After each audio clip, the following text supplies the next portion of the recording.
जिल्लू खाया दे জিল্লু মাল দে।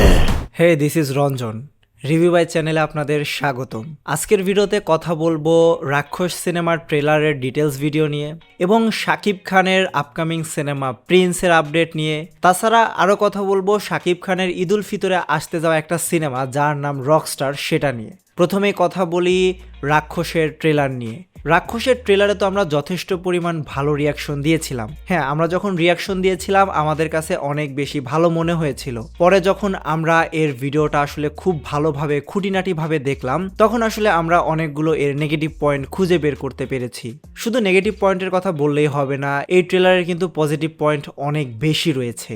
যেমন কালকের ভিডিওতে সাগর কিন্তু আসলে অনেক বেশি পজিটিভ বিষয় নিয়ে কথা বলেছে। যেমন এই সিনেমার যে ট্রেলারের কাটটা হয়েছে সেটা কিন্তু আসলে দুর্দান্তভাবে কাট করা হয়েছে। প্রত্যেকটা ফ্রেমই যেন যত্ন সহকারে বানিয়েছে মেহেদী হাসান হৃদয়, আর সাথে সিয়াম আহমেদ তো একদম দারুণ, মানে এক কথায় অসাধারণ পারফর্ম করেছে। তবে তার যে নেগেটিভ বিষয় আসলে যে তার হচ্ছে ডায়লগ ডেলিভারির ক্ষেত্রে একটু সমস্যা হয়েছে। প্রত্যেকটা ডায়লগেই সে তার সেরাটা দিয়েছে, বাট ওইখানে যদি শাকিব খান থাকতো আপনারা ভাবেন জাস্ট ওই ডায়লগগুলো আসলে কতটা ভালো হতো। যদিও সিয়াম আহমেদ চেষ্টা করে যাচ্ছে, আমাদের সিনেমা ইন্ডাস্ট্রিতে তো আসলে একজন একজন করেই দাঁড়াতে হবে। প্রথমে এসেই তো আসলে সবাই শাকিব খান হয়ে যেতে পারবে না।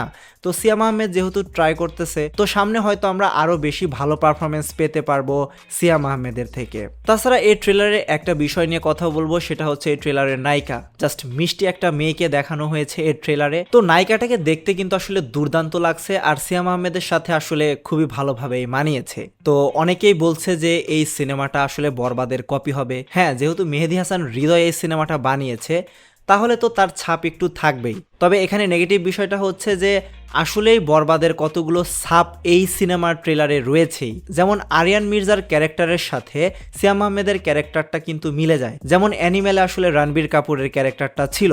তাছাড়া আপনারা এই ছবিতে যদি দেখেন যে এই ছবিতে আসলে এই যে 3-4টা ছবি রয়েছে মোটামুটি হুবহু বরবাদের সাথে রাক্ষস সিনেমার মিল রয়েছে। তো এই জিনিসগুলো যদি মেহেদী হাসান হৃদয় স্কিপ করতেন তাহলে হয়তো এক্সপিরিয়েন্সটা আরও বেশি বেটার হতো। তবে ওভারঅল কিন্তু ট্রেলারটা সেরা হয়েছে, আমি কিন্তু আসলে এই ট্রেলারটাকে খারাপ বলতে পারবো না। তাছাড়া এই ট্রেলারে কিন্তু একটা জায়গায় দেখা গিয়েছে সোহেল মন্ডলকে ভিলেন হিসেবে, এটাও কিন্তু একটা ইন্টারেস্টিং বিষয়। হ্যাঁ, লাস্টে যখন আমরা একজন গ্যাংস্টারকে দেখি টাক মাথায়, সেটা কিন্তু আসলে খুবই ইমপ্রেসিভ ছিল। তো মানুষের মনে প্রশ্ন আসলে এই গ্যাংস্টারটা আসলে কে। প্রথমে যখন এই সিনটা স্ক্রিনে আসে তখন ভেবেছিলাম যে হয়তো শাকিব খানের ছাপ দেখতে পাচ্ছি, বাট পরে বুঝতে পারলাম যে না, এটা শাকিব খান না। পরে যখন গলা শুনতে পেলাম তখন মনে হচ্ছিল যে হ্যাঁ, এটা হচ্ছে মেহেদী হাসান হৃদয় নিজেই। মেহেদী হাসান হৃদয়ের কণ্ঠটা কিন্তু আসলে অনেক ভারী এবং ভয়ঙ্কর লাগতেছিল। তো আমরা আসলে বলতেই পারি যে ভয়েসটা মেহেদী হাসান হৃদয়ের। তবে বিশেষ সূত্রে জানা গিয়েছে যে ওই রোলটাও আসলে প্লে করতেছে সিয়াম আহমেদ। হ্যাঁ, সিয়াম আহমেদকে এইরকম একটা অবতারে অবতীর্ণ করতে যাচ্ছে মেহেদী হাসান হৃদয়। তো কেন সে একজন নর্মাল মানুষ থেকে এরকম রাক্ষসে পরিণত হয় সেই গল্পটাই আমরা দেখতে পারবো রাক্ষস সিনেমাতে।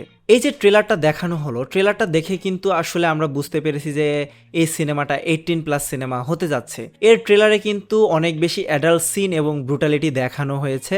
তো এই সিনেমাটা আসলে ফ্যামিলি নিয়ে দেখার মতো সিনেমা হয়তো হবে না। এটা একটা 18+ সিনেমা, ওই অনুযায়ী দর্শক সিনেমা হলে গিয়ে সিনেমাটা দেখতে হবে। তো আমি বলবো এই সিনেমাটা সেন্সরে আগে আগে জমা দেওয়া হোক, কারণ সেন্সরে গিয়ে অনেক সিন কাটাও পড়তে পারে। তাছাড়া আরেকটা বিশেষ বিষয় আপনারা যদি খেয়াল করেন, এখানে সিয়াম আহমেদ যখন ডায়লগটা দেয় এই জিল্লু খায়া দে, তো তার কিন্তু আসলে ফেসের যে অবস্থা, মানে সে যে হচ্ছে ডাবিং করেছে জিল্লু বলছে, জিল্লুটা কিন্তু আসলে জিল্লুর মতো লাগছে না। তাহলে কি আসলে এই ডায়লগটা চেঞ্জ করে দেওয়া হয়েছে শুধু ট্রেলারের জন্য, মানুষের হাইপ ক্রিয়েট করার জন্য? আমরা যখন শাকিব খানের মুখে এই ডায়লগটা শুনেছিলাম এই জিল্লু মাল দে, শাকিব খানের অরা লেভেল ভাই, মানে তার মুখে এই ডায়লগটা একদম অসাম লাগতেছিল।